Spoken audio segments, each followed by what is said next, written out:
I'm so glad you're with us here on the Clark Howard Show. Our mission is to serve you and empower you so you make better financial decisions in your life. Something we deal with in our lives, all of us at some point, the healthcare system. And the No Surprises Act, which became law last year, is something that I'm surprised, but almost nobody knows that the law exists. In fact, one survey I saw said that less than 15% of Americans had even heard of the No Surprises Act. I want to tell you what it means to you and your wallet. Also on today's show, how much, if anything, have you been able to put aside in an emergency fund? We're going to talk about that.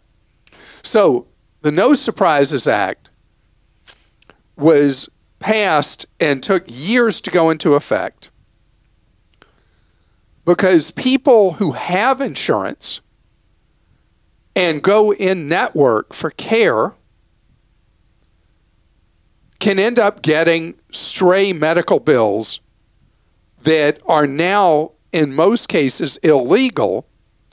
And survey says 1 in 5 people typically, survey was done by Morning Consult, 1 in 5 people have been hit with a surprise medical bill.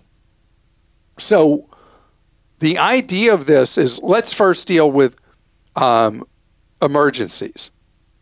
If you have a true emergency and you go to a hospital not in your network, you were supposed to be billed based on what it would be in your network.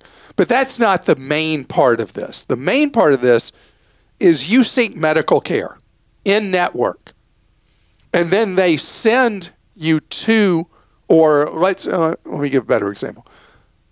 You're having, let's say, a surgery in network, but then no knowledge that you would have, no way for you to know, they use an anesthesiologist who's not in your network, or they use a lab not in your network, or they do anything in there with a medical professional not in your network. Before the No Surprises Act went into effect a year ago, what would happen is you would be balance billed, because that out-of-network professional that you didn't know was going to be part of your care and you had no choice in selecting would send you a massive bill for being out of network. So the No Surprises Act said not anymore. Unfortunately, though, a lot of people in the medical community are still confused about how it's supposed to work. And the law is complicated, and so I'm going to give them the benefit of the doubt. In fact, at the suggestion of Lori, who runs our Team Clark Consumer Action Center, she said, go read some of this stuff that's being posted about lab bills, where someone goes to a doctor who's in network, and then the doctor sends it to an out-of-network lab, and then the out-of-network lab bills you out-of-network instead of following No Surprises. Well, what was fascinating from Lori's suggestion was I went and read all these trade journals that were for the lab industry. And they were written, they don't care about us, they were written to the labs about how they're supposed to do No Surprises. Because guess what? The lab has no way of knowing that you were at an in-network place and that No Surprises was supposed to apply. So they're going to send you an out-of-network bill, not in bad faith, but in good faith, and you're the one who has to tell them, no, I was in network, it went out network, so you can't balance bill me. The burden falls back on you and me to make sure that the No Surprises Act works for us. And the problem is it's really, really complicated for the providers outside who would end up being outside your network. They're not allowed to bill you, but they don't have a way of knowing they're not allowed to bill you. And since the overwhelming number of people in the country don't even know No Surprises exists, you end up paying a balance bill that you're not legally liable for. That's a crazy loop, right? So just know that the No Surprises Act does not eliminate all situations where you would have to pay a bill. As an example, you have a non-emergency situation, you go to an out-of-network provider, you're going to pay the out-of-network prices. You're not going to get the benefit of being able to pay in-network if you, of your own choice, go to an out-of-network provider. On the other hand, when it's a situation you don't know and you had nothing to do with the fact that you were that your care involved someone or something out of network, where you went to an in-network provider or an in-network facility or an in-network hospital, that's when No Surprises comes directly into play and protects your wallet, but only protects your wallet if you advocate for yourself. Did I get that at all? Did I explain? That's such a hard one. Yeah. You felt like, okay. I know it will generate questions. Susan in Texas says, I keep seeing insurance charging 2 copays for the same incident. And is this allowed? For instance, my husband's car was damaged in a recent ice storm. The same tree branch shattered the windshield and the sunroof, and insurance is treating that as 2 separate claims. So they're charging us 2 copays. No. Same vehicle. It was one vehicle gets damaged by the same tree branch in the same storm. That is 1 deductible, 1 copay, not 2. And so call your state Department of Insurance and get their help with the insurer trying to double bill you for that damage to the vehicle. Also, she says, last year I had an ER visit. I'm okay now. And they charged me 2 copays, one for the hospital visit. I was an outpatient and did not stay overnight. And another for radiology. This seems like a sneaky way for insurance to gouge their customers. I hate to tell you that it's a different situation. It's the same incident. You had care in a hospital, and you had the outside services of the radiologist.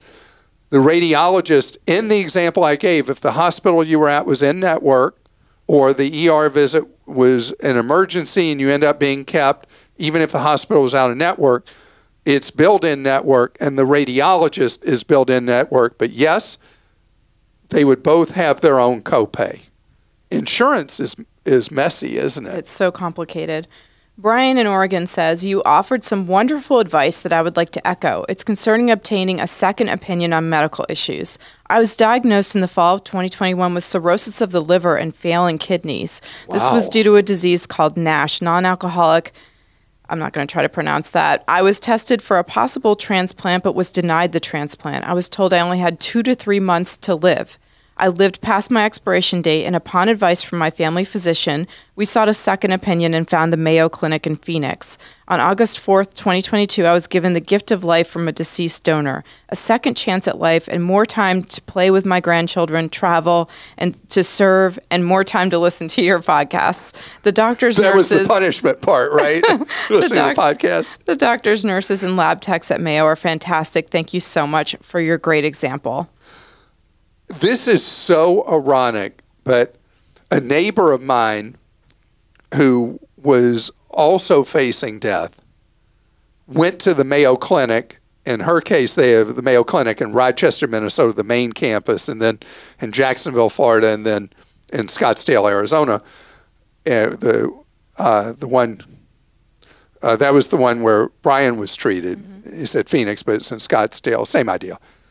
And she went to Mayo, and they saved her life. Now, the Mayo Clinic is not like a magic pill that's going to overcome everything, but they practice medicine in a completely different way than medicine is normally practiced in the United States. And they are great at what they do because of the systems they use.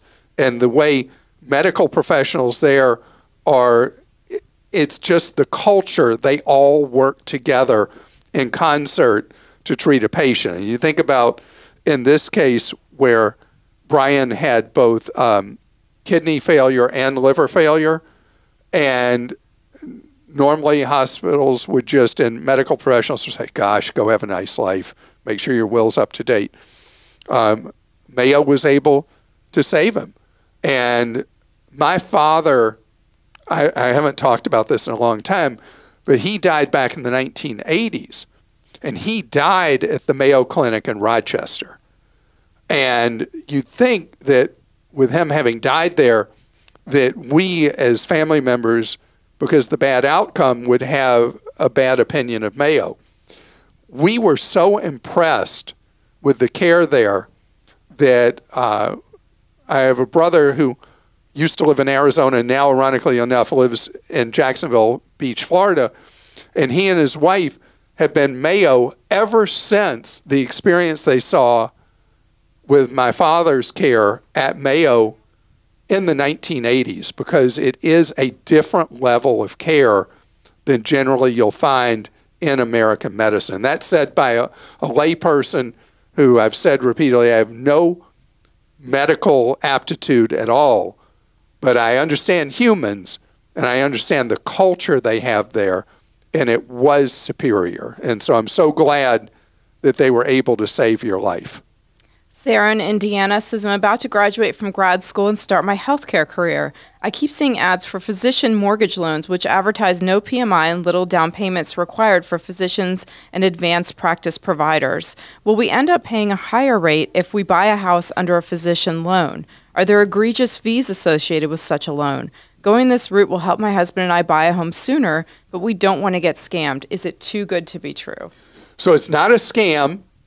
And it's not perfect. So physician loans are a special category of loans different than conventional loans, because doctors graduate from medical school usually with massive obligations.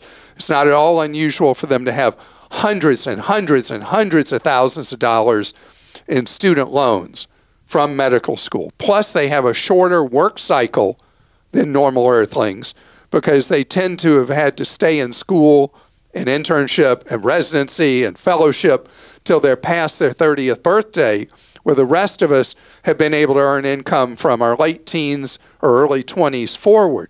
So they have 10 years less to earn money. They have huge financial obligations, and they've got a shorter time to make all that money. On the other hand, doctors tend to make a much higher than average income in the United States. So there are lenders that make these physician loans where they waive normal requirements. You may not have to pay any private mortgage insurance. They waive down payment, all these things. But you will have a ARM, adjustable rate mortgage, instead of a fixed rate. So this is kind of like a way station loan that you would want to have for typically 5, 7, or 10 years, whatever the fixed rate is. By then, your finances hopefully have improved, and then you can refi into a conventional loan and use the physician mortgage as a way station on your way to a good permanent loan. And again, we talk a lot about doctors, and I want you to know, and we got a lot of comments from doctors who don't like a lot of what I say.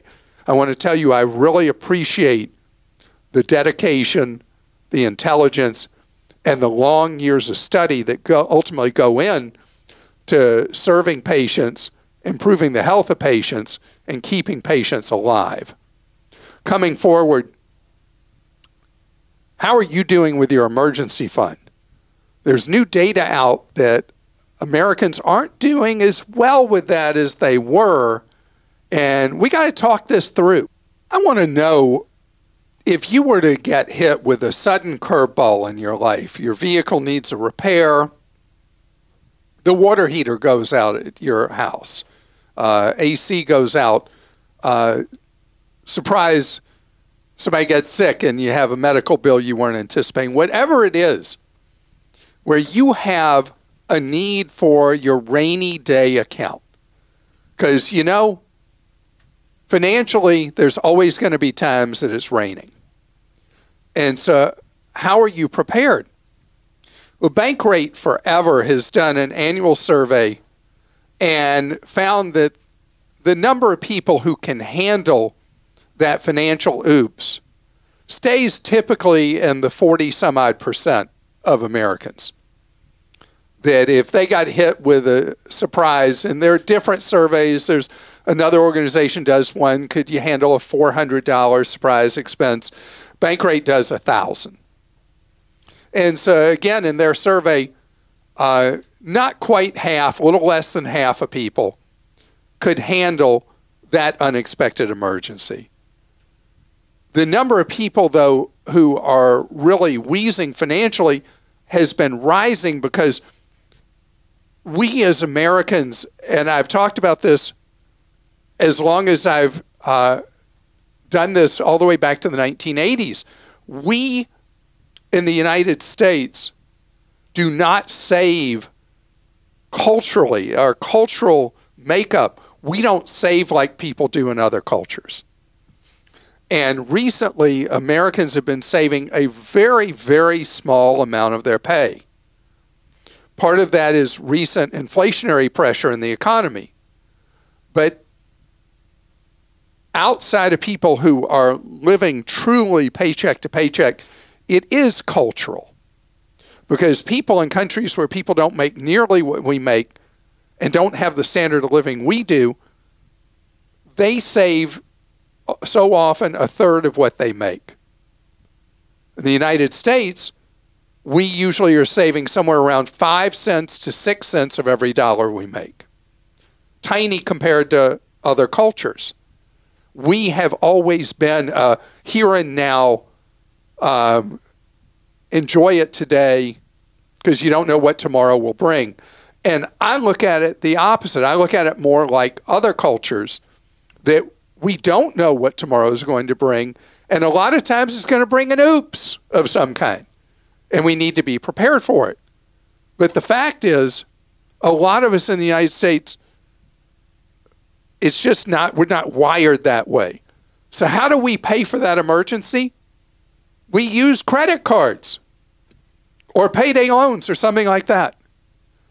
I mean, 1 in 4 people are willing to admit to pollsters that's how they'd handle an emergency. So you know it's actually higher than that, but that's the percent that will admit, oh yeah, I just pull out the card. And then you're paying the highest interest rates on average we've ever had on credit cards right now. So I ask you to do something. And that is, if you are listening to me and you know you couldn't handle that oops, because oops happen. They happen.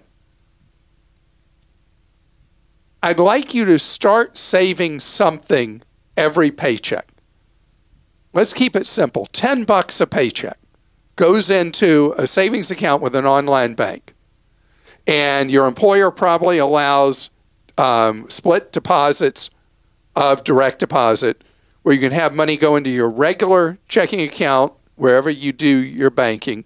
And then you have an amount you divert into a savings account with an online bank, or it could be a credit union, not at a regular bank. And then you could have that money steadily build up over time and build up that rainy day account so that when the rain comes, you're not having to borrow it 20% more or less interest. You have the money you've put aside that helps you deal with that rainy day. This is completely up to you how you choose to have your finances done. But I ask you to think it through. In your past, something happens, something you don't expect happens. How do you deal with it? And being prepared to deal with that unexpected makes dealing with the aftermath of the unexpected so much easier for your wallet. Christa? All right, I'm going to start with this one. Caleb in Florida. He says, Dear Clark, I'm 12 years old. My grandpa has been teaching me about finances, and he recommended for me to go to you for the best advice. The only money I get is on birthdays and holidays. Grandpa has always told me to save as much as I can. I want to invest $300 to start and keep adding my money until I am 16 years old to purchase a truck. Please help me overcome this challenge with your wisdom. Okay, first of all, I love this beyond measure that you're holding on to this money and that you want to build it up and have the ability in 4 years to buy that truck.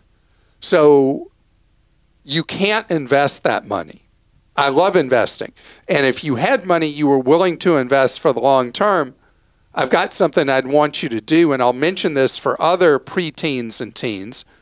I'd want you to go open an investment account with Fidelity Investments and put money into their total stock market zero fund.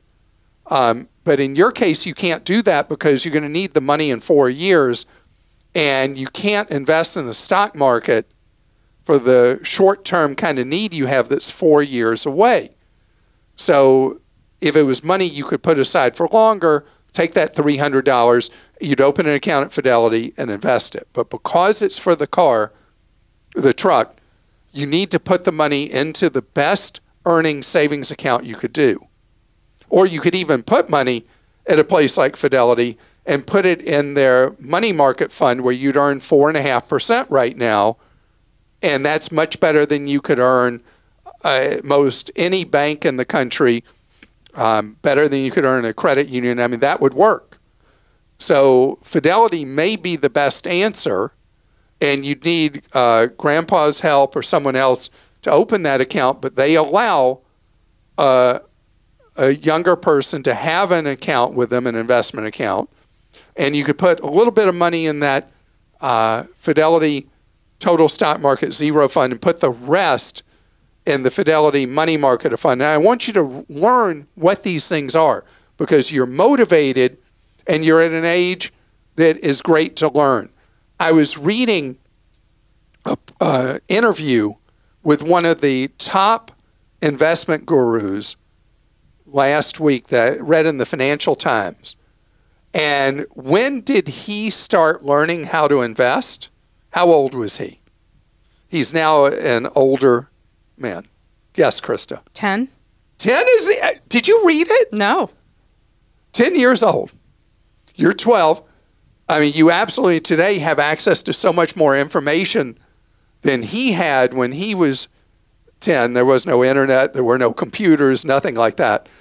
So read up, go to fidelity.com, read about the Fidelity Zero funds, read about the Fidelity Money Market funds, and see why that's where I'd like you to get started, because you've got that great motivation of holding on to your money, building for a goal. That truck, I can tell you're someone who over the long haul is going to really live that kind of life where you set your goals and build towards them. And Michael in Oklahoma says, I am soon to be finishing my graduate degree and moving from Tulsa, Oklahoma to Boston, Massachusetts area. I do not like the idea of renting since rent's nearly the same cost as a monthly mortgage. I've been saving up quite a bit of money in a high-yield savings account for a down payment. What's your suggestion on how I should proceed with either renting or buying? I plan to stay in this area a minimum of 5 years. If you do suggest to rent for a longer term than 6 months, what should I do with the money I have saved up? Thank you for all that you do. I've been maxing out my Roth IRA every year since I spoke to you on air my senior year of high school 6 years ago. Isn't that fantastic? I mean, Michael, a repeat listener. How about that, Michael? All right. So I want you to rent for 6 months. How you knew I was going to say that by how you phrased it with the 6-month rental, because the Boston metro area is so many micro communities. You get to one of the nation's larger metro areas, and there are so many different places you might find you'd actually enjoy. But getting into a home in a neighborhood when you're not truly familiar with a large metro area like Boston, getting into a home and then later saying, oops, I don't like this neighborhood, I don't like this street, I don't like this part of town, is very costly. So you rent for 6 months, and then you figure out where you really want to be, and then you buy. And so it's fine for you to buy if you're at par, where rents are so equivalent to purchase. I like for a purchase cycle to be 7 years or longer. But 5 years you can do. You just got to understand there's more risk at 5 than there is at 7 or more.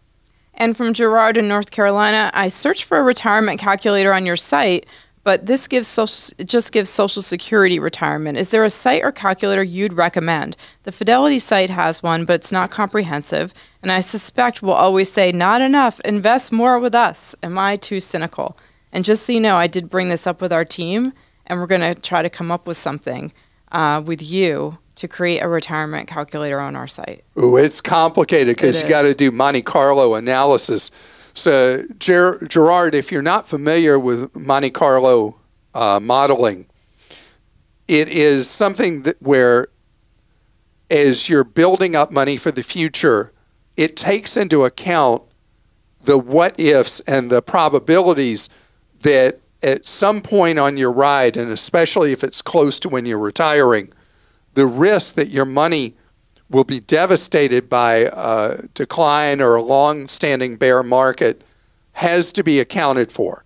So Monte Carlo modeling takes in all the variables and gives you really solid guesstimates about what you've got to save to achieve your long-term goals. And you are not being cynical. You are right that in the financial services industry, there's a big bias towards getting you to overinvest because that's how they make their money, is by having your money invested with them. It's not as much a problem as you might think, though, because human behavior being what it is, people tend to significantly underinvest the money they need for their long-term future. But you can also, for free, in addition to paying for a Monte Carlo analysis, Financial Engines is the organization that really popularized everyday individual investors being able to do this. Now they've become more a corporatized kind of vehicle. But you can try from various financial sites their analytical tools. They're all going to come up with a different wrinkle, different angle.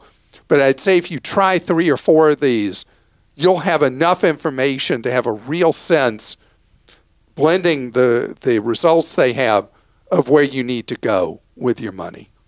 And it is, just know, it is a meaningful risk long term that you face when you're in the 5 years leading up to retirement if the market does cave in that last cycle of your working life. Okay. And I want to thank you so much for joining us today. If you're enjoying our podcast, I hope you'll rate it and review it wherever you listen or watch.